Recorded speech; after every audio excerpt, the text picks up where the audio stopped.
મિત્રો મોટા સમાચાર છે આ. આજે કેરળ તામિલનાડુમાં ચોમાસાની સત્તાવાર એન્ટ્રી નક્કી. 17 રાજ્યોમાં આધી વંટોળ સાથે વરસાદનું એલર્ટ. આગામી 3 થી 4 કલાક મહત્વના 50 કિમીની ઝડપે પવન ફૂંકાશે. મિત્રો આ દરેક હવામાન અપડેટ જાણીએ એ પહેલા જો તમે હજુ સુધી આ ચેનલને સબસ્ક્રાઇબ નથી કરી તો ખાસ સબસ્ક્રાઇબ કરી દેજો, જેથી કરીને આવનાર દરેક વરસાદ, વાવાઝોડા અને તોફાની પવનોની આગાહી તમને સૌથી પહેલા મળતી રહે. માટે ખાસ આ ચેનલને સબસ્ક્રાઇબ કરવું જરૂરી છે. દોસ્તો, હવે મુખ્ય હવામાન સમાચાર ઉપર વાત કરીએ તો દેશમાં જેની આતુરતાથી રાહ જોવાઈ રહી છે તે ચોમાસાની ઋતુ હવે શરૂ થવા જઈ રહી છે. ભારતીય હવામાન વિભાગ IMDની આગાહી અનુસાર દક્ષિણ પશ્ચિમ ચોમાસું ગમે ત્યારે કેરલમ અને તમિલનાડુમાં દસ્તક આપી શકે છે. જી હા, મોટા સમાચાર છે આ. આજે દક્ષિણ પશ્ચિમ ચોમાસું કેરલમ અને તામિલનાડુમાં સત્તાવાર રીતે એન્ટ્રી કરશે. ચોમાસાના આગમનની સાનુકૂળ પરિસ્થિતિઓ વચ્ચે દેશના 17 રાજ્યોમાં એલર્ટ જાહેર કરવામાં આવ્યું છે. જી હા, 17 રાજ્યોમાં ભારે આંધી, વંટોળ અને વરસાદનું એલર્ટ જાહેર કરવામાં આવ્યું છે. હવામાન વિભાગના જણાવ્યા અનુસાર આગામી 5 થી 7 દિવસમાં કેરલમના મોટાભાગના વિસ્તારોમાં ભારેથી અતિ ભારે વરસાદ પડી શકે છે. વરસાદની તીવ્રતાને જોતા હવામાન વિભાગે કેરલમના અનેક જિલ્લાઓમાં ઓરેન્જ એલર્ટ જાહેર કર્યું છે. આજે કેરળમાં દક્ષિણ પશ્ચિમ ચોમાસું દસ્તક લેશે, જેને લઈ ભારે વરસાદની આગાહીના પગલે કેરળના અનેક જિલ્લાઓમાં ઓરેન્જ એલર્ટ જાહેર કર્યું છે. તો બીજી તરફ આગામી 24 કલાકમાં પંજાબ, હરિયાણા, દિલ્હી, રાજસ્થાન, મધ્યપ્રદેશ, પશ્ચિમ ઉત્તર પ્રદેશ,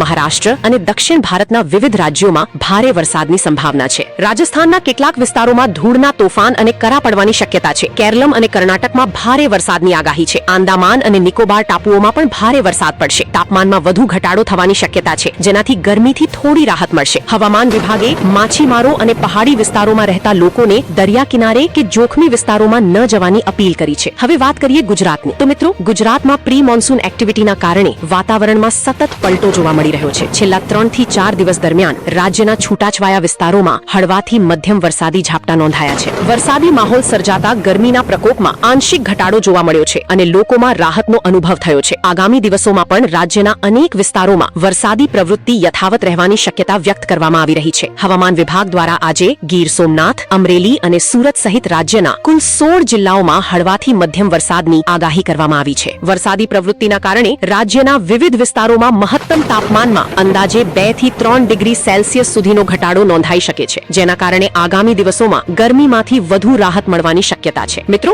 ગુજરાતમાં છેલ્લા કેટલાક દિવસોથી બદલાયેલા હવામાન વચ્ચે આજે પણ રાજ્યના અનેક વિસ્તારોમાં વરસાદી માહોલ યથાવત રહેવાની શક્યતા વ્યક્ત કરવામાં આવી છે. હવામાન વિભાગે રાજ્યના 16 જિલ્લાઓમાં વરસાદ અને વાવાઝોડાને લઈને યલો એલર્ટ જાહેર કર્યું છે. હવામાન નિષ્ણાતોના જણાવ્યા અનુસાર હાલમાં એક સાથે 3 અલગ-અલગ વરસાદી સિસ્ટમ સક્રિય હોવાથી રાજ્યના વિવિધ વિસ્તારોમાં વરસાદની સંભાવના વધી ગઈ છે. વરસાદની સાથે કેટલાક જિલ્લાઓમાં 40 થી 60 કિલોમીટર પ્રતિ કલાકની ઝડપે પવન ફૂંકાઈ શકે છે, જેના કારણે વૃક્ષો પડવાની, હોર્ડિંગ્સ અને પતરા ઉડવાની તેમજ વીજ પુરવઠામાં ખલેલ પહોંચવાની શક્યતા વ્યક્ત કરવામાં આવી છે. હવામાન વિભાગે લોકોને બિનજરૂરી મુસાફરી ટાળવા અને સાવચેતી રાખવા અપીલ કરી છે. રાજ્યમાં ચાલુ વરસાદને કારણે ખેડૂતોમાં ખુશીનો માહોલ જોવા મળી રહ્યો છે. ખેતી માટે જરૂરી ભેજ ઉપલબ્ધ થવાથી વાવણીની કામગીરીને વેગ મળી શકે છે. જો કે કેટલાક વિસ્તારોમાં વધુ વરસાદને કારણે નીચાણવાળા વિસ્તારોમાં પાણી ભરાવાની સમસ્યા પણ સર્જાઈ શકે છે. તો બીજી તરફ હવામાન વિભાગના અનુમાન મુજબ આગામી થોડા દિવસો સુધી રાજ્યના વિવિધ વિસ્તારોમાં વરસાદી પ્રવૃત્તિ ચાલુ રહી શકે છે. ત્રણેય સક્રિય વરસાદી સિસ્ટમના પ્રભાવને કારણે વાતાવરણમાં ભેજનું પ્રમાણ વધ્યું છે, જેના પરિણામે રાજ્યભરમાં વરસાદની સંભાવના યથાવત રહેવાની શક્યતા છે. અધિકારીઓએ માછીમારોને દરિયો ન ખેડવાની